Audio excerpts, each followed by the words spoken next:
Welcome back to Disturbed Reality.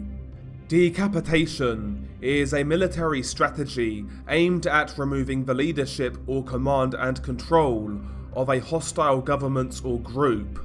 The strategy of shattering or defeating an enemy by eliminating its military and political leadership has long been utilized in warfare. Usually, those in command of such hostile forces will be killed or captured by authorities, which in turn then causes internal panic within that organization, eventually leading to the decimation of said group. Well, that is the theory at least. In reality, the decapitation strategy hasn't been as effective in practice as many in mainstream media and politics will lead you to believe. Even outside of organised crime, the decapitation strategy has not been effective in Western campaigns to introduce so-called democracy into foreign countries. Countries such as Iraq and Libya have been perfect examples of this. Following the removal of Saddam Hussein of Iraq and Colonel Gaddafi of Libya respectively, the countries have been suffering due to the power vacuums left after the removal of the former leaders. Iraq became a hotbed for extremism, leading to the creation of terror groups such as ISIS and others, whereas Libya has turned into a completely failed state.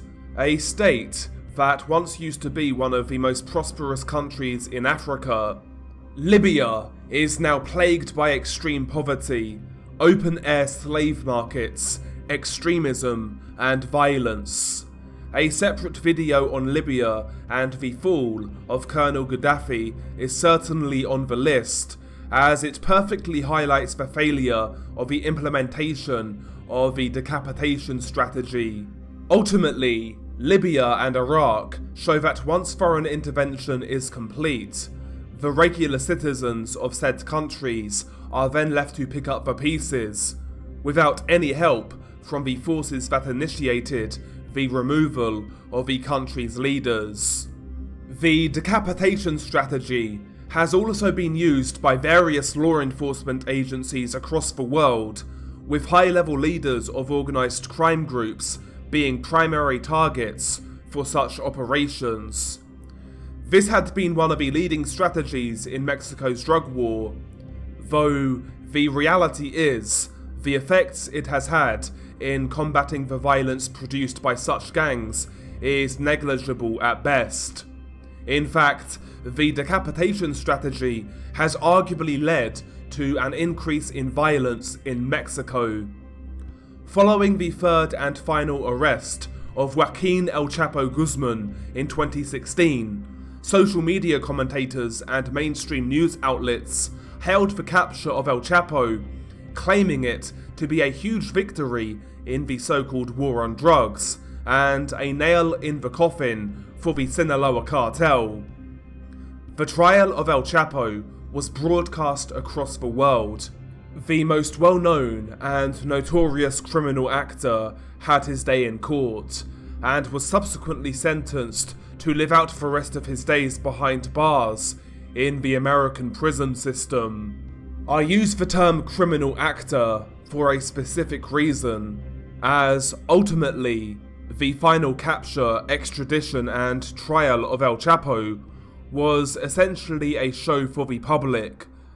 Gullible Karens believing that with El Chapo behind bars, illicit substances entering the country would cease, with little Timmy living happily ever after, without risk of ever consuming the poison in which the drug traffickers provide. Of course, the subsequent sentencing of El Chapo did little to affect the drug war. Ever since El Chapo was locked up, overdoses in America, primarily due to fentanyl-laced drugs, have been skyrocketing, with an estimate of over 100,000 people per year dying from the deadly drug in recent years.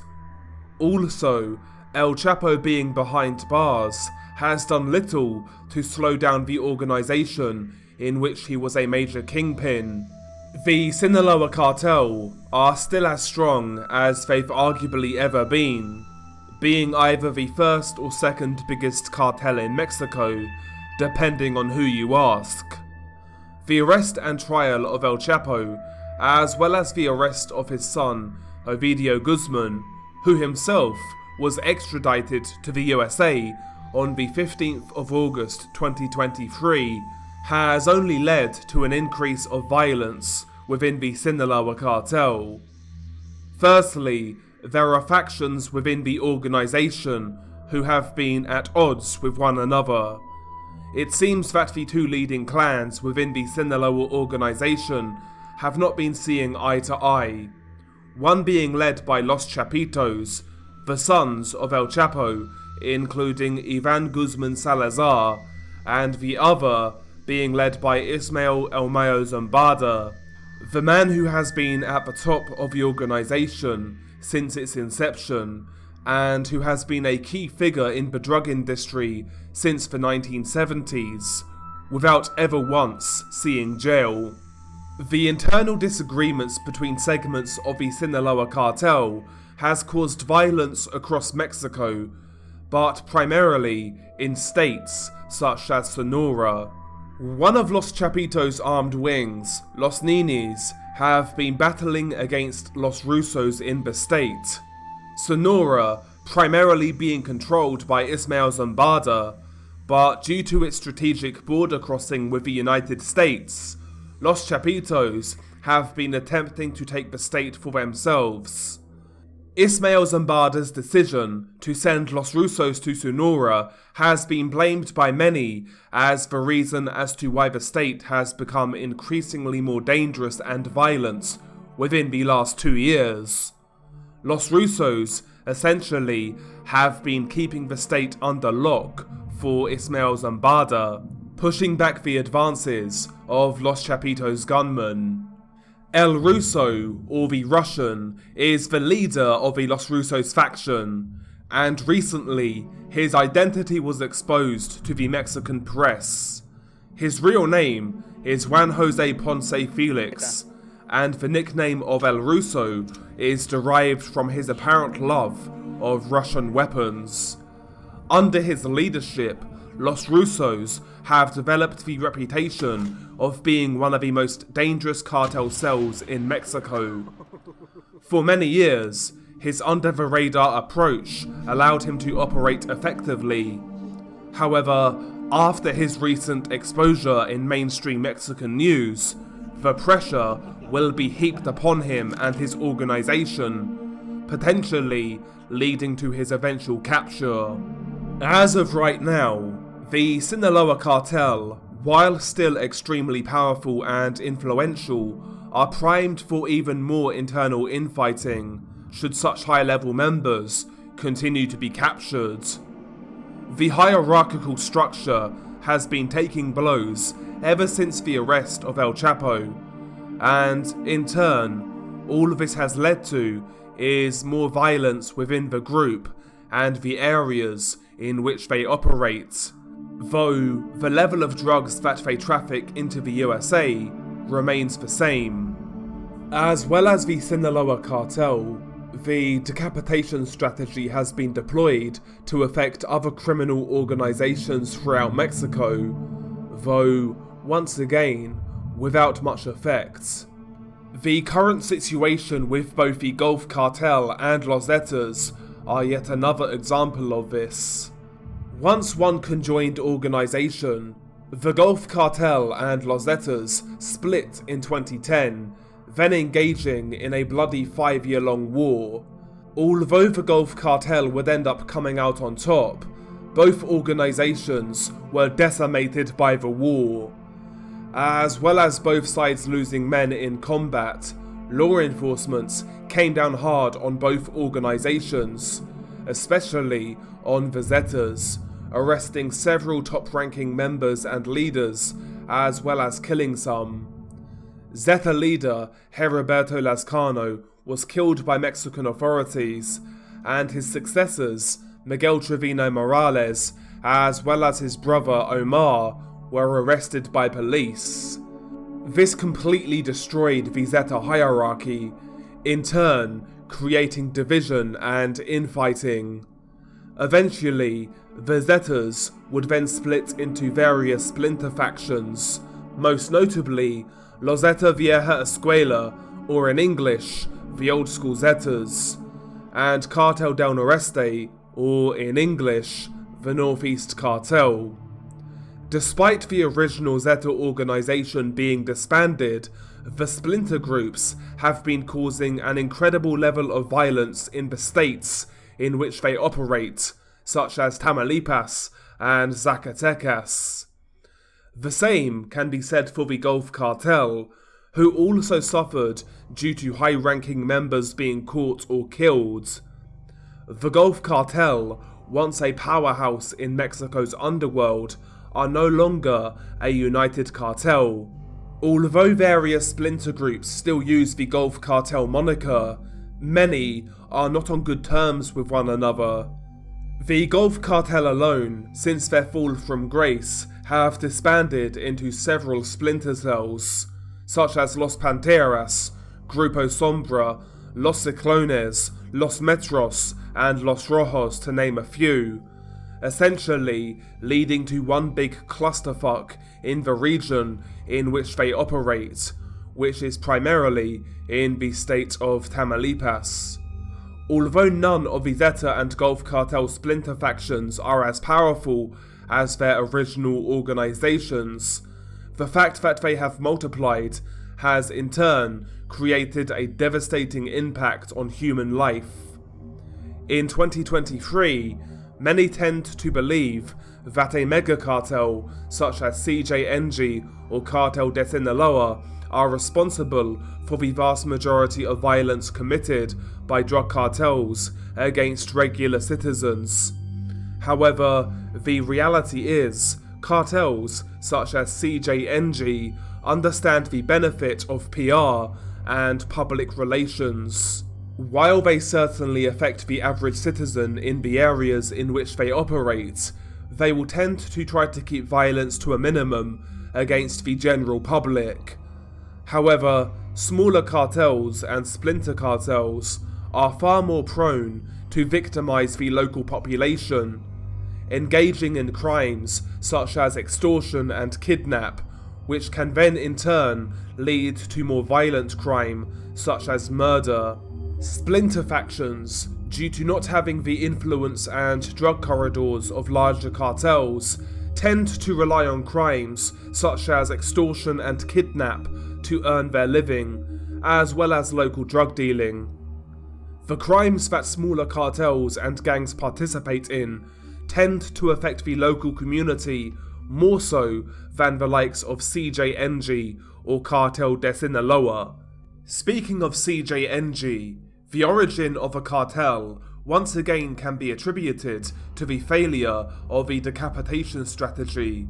However, the rise of CJNG was unlike no other. Usually, when a criminal organisation is hit from the top and prominent leaders are killed or captured, it usually results in internal fighting, followed by the organisation splitting and fracturing into smaller groups. This has especially been the case in Mexico. However, CJNG broke that trend. In fact, I don't think anyone could have predicted that they would go on to become one of the most powerful criminal organizations in Mexico and beyond. Of course, the CJNG, as it's now known, originated after the decimation of the Milenio cartel. After the arrest of prominent leaders, Nemesio Oseguera Cervantes, aka El Mencho, wanted to fill the power vacuum by becoming the new cartel leader. He assembled loyalists and sicarios and formed a group called Los Torcidos, or the Twisted Ones. Several, however, in the Milenio organization were not comfortable with El Mencho taking control and subsequently formed a group called La Resistencia, or the Resistance. The two sides then engaged in a bloody tit-for-tat battle that Los Torcidos with the help of the Sinaloa-backed Los Mata Zetas, would eventually win.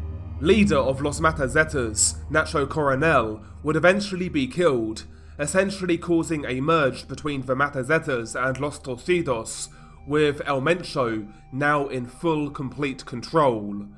The organisation at the end of 2010 would then become known as Cartel Jalisco Nueva Generacion. Their subsequent rise since then has been unprecedented, unique, and quite frankly nothing has been seen like it in Mexico or beyond.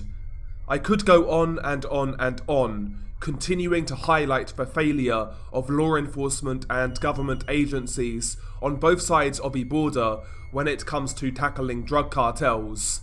The current antiquated approach has proven to be not fit for purpose, though the authorities continue with this approach, in turn only making the landscape that much more violent. Speaking of violence, which is why many of you are here, once again we go back to a Gulf Cartel splinter group who have developed the reputation of being one of the most violent micro-cartels in Mexico, with some dubbing them as Los Zeta ripoffs. Grupo Sombra began in and around 2017 as an armed wing of the Gulf Cartel, primarily with the responsibility to fight Los Zeta splinter groups. However, they broke away shortly after to go independent. They primarily operate in the states of Veracruz and Hidalgo, and have formed an alliance with the Santa Rosa de Lima cartel. Primarily, they are fighting against CJNG in Veracruz. Grupo Sombra, despite their small stature in the narco world, have become well known for their public displays of violence in recent years, as well as uploading graphic content to social media. The most well-known Grupo Sombra clip would be the execution of 4 people in the La Huasteca region. The clip displays sheer brutality, with sicarios hacking the victims to death with machetes, axes and pickaxes, before throwing their body parts into burning barrels. Needless to say, they have several gruesome clips online, many of which I have covered. Though, one that went under the radar was recently sent to me by a subscriber. Weirdly, this video wasn't even picked up by narco news sites to my knowledge, so the backstory behind it is a little hazy.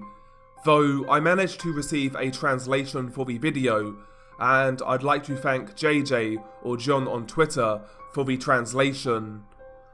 But nevertheless, what happens in the actual video? The video itself is 2 minutes and 49 seconds in length, and is exceptionally bloody. The gang behind the murder was Grupo Sombra. I have seen some speculation that maybe this is a prison video, however, I don't believe that it is.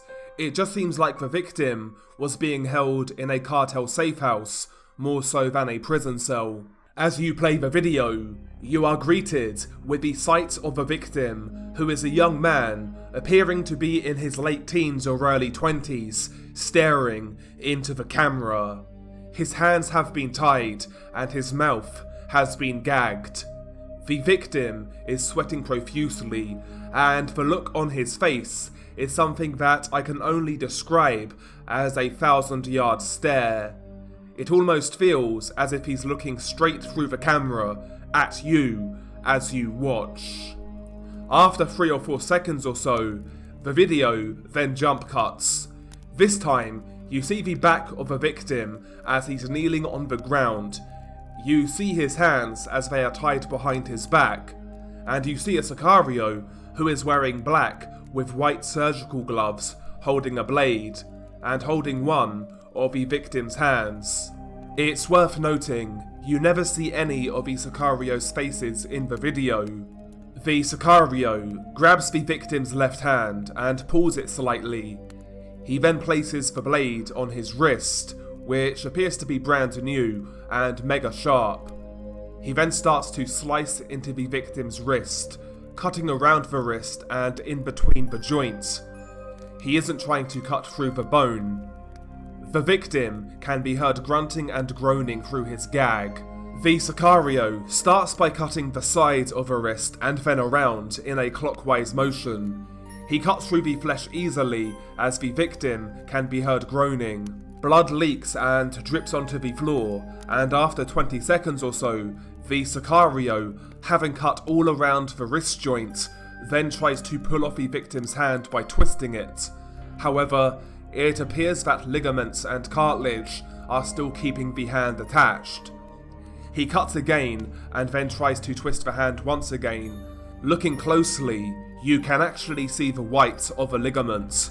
Eventually, the victim's left hand is removed, and the Sicario drops it on the ground next to a rapidly increasing pool of blood. Another Sicario can be heard talking throughout this segment of a video. I'm presuming it's the cameraman, and he exclaims that Grupo Sombra will essentially not stand for crimes such as extortion and kidnap, insinuating that the victim was guilty of such crimes, though he doesn't mention whether the victim was part of a rival cartel.